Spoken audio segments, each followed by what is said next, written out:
1990 Leaf Frank Thomas drove us all uptown. The 1990 Leaf baseball card set was born into a hobby at a crossroads and helped us make a decision to turn hard towards Uptown.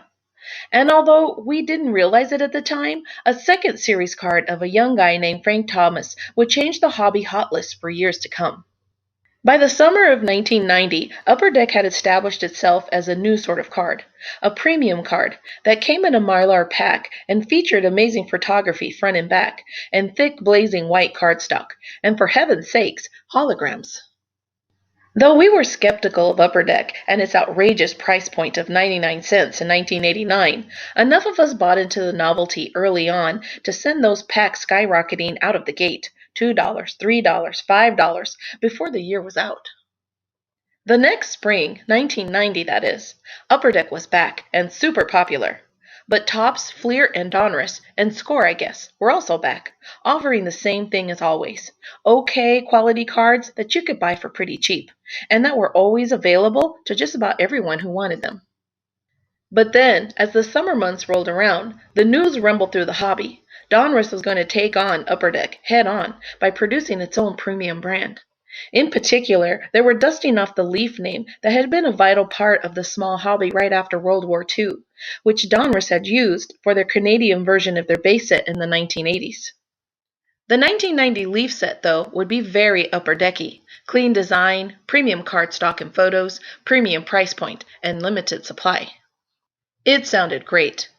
The only question was, could the hobby support two premium sets?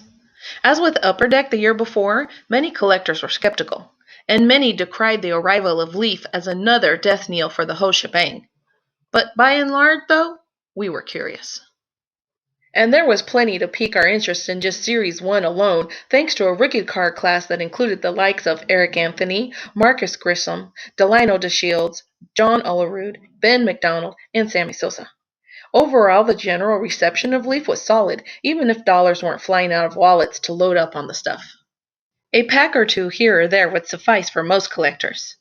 But then as Series 2 approached, we began to hear whispers that Donruss might have cut production for the next round. Maybe sales of Series 1 weren't what Big D had hoped for. Or maybe they thought interest would wane as the season wore on and the NFL activities wore on. Or maybe it was all just part of the hype machine. Whatever the case, the buzz around Leaf 2 built, and built, and built.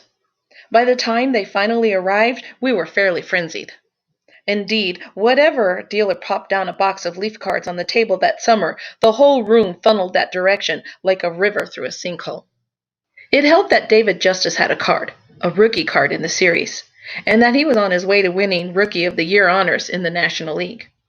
It helped, too, that the second run featured rookie cards of other standouts and hopeful standouts, like Larry Walker, Carlos Barriega, Jose Offerman, and Kevin Moss, who just happened to be lighting up the American League pitching in the second half as a member of the New York Yankees. All of that firepower helped boost Series 2 and 1990 Leaf in general right out of the gate. But it was card number 300 that set up the staying power that would keep the issue in the hobby limelight for years to come.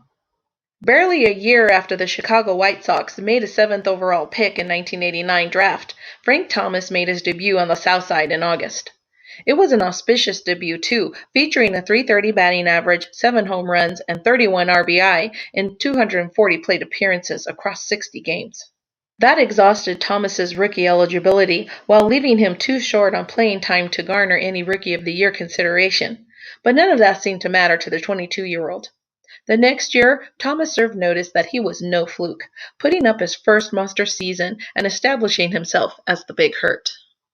And as Thomas marched towards a final line of 318, 32, 109, with the majors leading 138 walks, any chances that the 1990 Leaf set would fall off the radar evaporated like Sammy Sosa's Hall of Fame chances.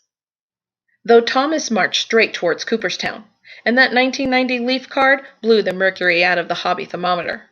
Today, with Big Frank firmly enshrined in the Hall of Fame and nothing changing on his all-timers profile, and with the knowledge that the cards really aren't all that scarce, the hype has cooled around his Leaf rookie card.